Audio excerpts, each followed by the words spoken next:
very talented Mr. Danny Palumbo. Thanks. Keep going for Bob, everybody. Right? I always feel a little weird telling stories. You know what I mean? Like, just something about it feels a little cocky to come up here and be like, me? Yeah, I've lived an interesting life. Like, I really haven't. I've been incredibly sheltered my entire life. I blame it on growing up in Pittsburgh, Pennsylvania, which, yeah, we can have a moment of silence for that dying town right now. That sounds fair. When I go back to Pittsburgh now, I just drink. That's all I do. And every bar there is just filled with dudes wearing football jerseys asking, hey, does Amber work today?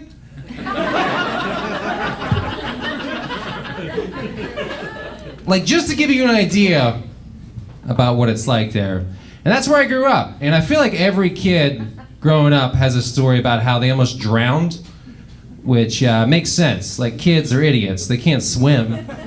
But yet that's a thing that we keep encouraging them to do for some reason. Now, I almost drowned in a public pool when I was 10 years old, but it was because a kid with Down syndrome jumped on my back. But you guys want to still hear this or what? Come on, Look, I understand that's a weird thing to hear. It's a sensitive subject. I'm gonna be amicable about it. Like, I'm not up here to be like, yeah, we should fucking do something about it. They're murderers. I'm not here to spread hateful ideas. I'm just reporting facts to you right now. That's what happened. And as a result of that happening, I developed a very irrational fear of people with Down syndrome. That I don't have now, okay? Like, that would be weird if I had it. But I also can't remember at what point that I just let it go. Like, when did that happen? Like, well, maybe a kid with Down syndrome just waved at me one day, and I was like, oh, okay, he's apologizing. It wasn't him, but he's apologizing for everybody. So I grew up in Pittsburgh, but I would spend a lot of summers in Cleveland with my uncle. My uncle was great, man. He was awesome. He was a fun uncle through and through. He was also the only person I knew from Cleveland, so I just assumed everybody from Cleveland was just fun uncles. To me, that made sense. Like, and then I got older and I realized, well, you know what? Yeah, it kind of is full of fun uncles. Like, the population of Cleveland is 90% fun uncles, and then everyone else plays for the Cleveland Cavaliers. That's what it is. Super excited to go to Cleveland as a kid. My mom would be like, all right, time to go see Uncle Gary. Yay, Cleveland! It was a vacation spot to us. Now, I didn't realize until I got older, the reason I went there for a couple weeks every summer was because my parents were definitely fucking. That makes sense, right? Like, I get it. Like, I can't have sex if there's a dog in the room. I need the neighbors to move. I have to deactivate my Facebook account for some reason. I need to be alone. Just like every sense. So I went to Cleveland a lot, and my uncle, man, he took us to go. We went to the arcade. We went to air shows. You know, it was a good time. One of the things he would take us to do would be we would go to the public pool. Now, the public pool is a well-documented fucking nightmare, right? Like, we all know that. There's no filter. Everybody's invited. The public pool needs a bouncer, like a hot Miami nightclub. You know. Just someone to be like, okay, you can come in, you're good, you're attractive, you have an eye patch, something, you know, like, we gotta separate. If I ever have kids and they want to go to the public pool, I'm gonna make sure they're fucking scared of water. You know what I'm saying? Like, I'm gonna start showing them Jaws weekly. I'll tell them lies, you know, everywhere there's water, it could be the ocean. There could be a jellyfish in that puddle over there, you don't know. They won't even drink water, they'll drink Sprite, okay? There's some water in it. So we would go to the public pool, my uncle, and one of the things we would do with my uncle is we would play this game. Sounds bad, let me finish. We would play this game with my uncle where we would, like, jump on his back and, like, try to attack him like he was a monster. And to us, as 10-year-old kids, yeah, he was a monster. He was a 40-year-old man from Cleveland with a mustache. That's foreign. We gotta take this guy down.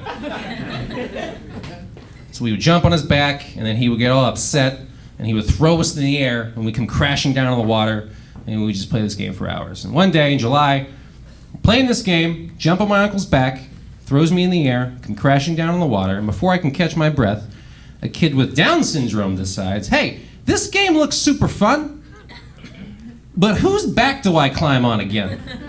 I think it's the feeble 10-year-old boy. I'm gonna go with that.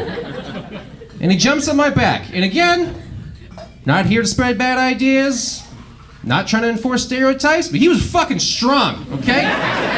He was strong.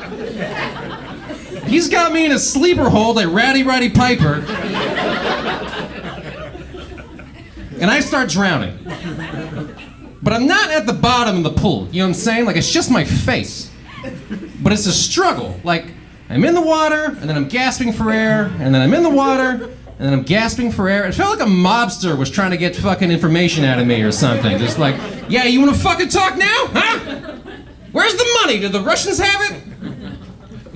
For whatever reason, too, you know, I panicked a shitload, right? And so, when you're 10 years old, and you think your life's flashing before your eyes, when you're 10, it's not your life that flashes before your eyes because you haven't lived shit. It's this weird future you think you have.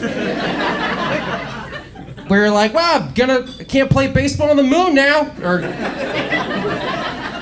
get lunch with Bill Nye the Science Guy, you know? All that shit's gone. And for whatever reason, he lets go, and I'm struggling. And I go to the side of the pool, and I'm trying to catch my breath, and I wipe my eyes, and I turn around, and for the first time in my life, I see somebody with Down syndrome, which nobody preps you for. Parents should tell you that. Parents should sit you down as a kid and be like, hey, you're gonna see some people that look different, and it's okay. You're gonna see a lot of things that make sense, and it's okay. Essentially, parents should sit you down and be like, hey, you're gonna see some shit, all right? Base level, if you're a parent, you need to make sure that when your kid sees somebody with Down syndrome, their reaction isn't whoa. I said whoa. Like I just saw a mermaid or something. And also, this mermaid just tried to fucking kill me. Wow. That's a lot at once, right? So I was terrified, man. And then I also kind of expected an apology. I didn't know how this shit worked, but he didn't. He just swam away. I was like, what a dick. I didn't know what are the rules? I'm 10. I'm like, should this guy be arrested right now? Can I make a citizen's arrest? That seems fair. He should be in jail. Here's the bitch of the whole thing, right? My uncle, at this time, decided to take a lap. He didn't see it happen. My parents also weren't there that day. I had to explain this later to my family, and I felt like a villager explaining to an entire town that he just saw a goddamn ghost in the woods. I was like, no, you're not listening to me, okay? His face was different, okay? He didn't look like you and I. He wasn't like you and I. My dad was like, hey everybody, Danny boy thinks he saw a monster again. I know what I saw!